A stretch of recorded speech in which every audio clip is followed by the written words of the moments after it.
ще взема второ място в света в класацията на Международната организация на морските университети.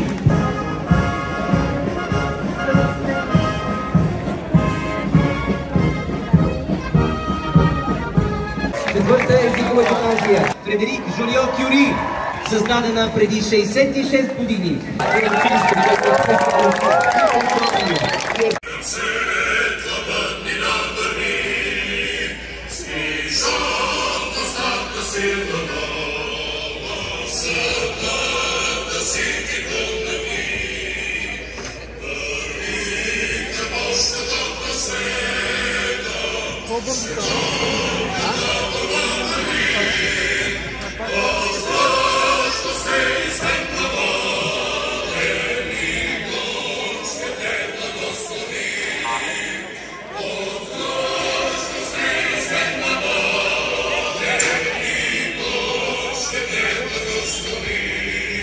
Заедно споделихме днешния най-български празник. Честит празник на всички!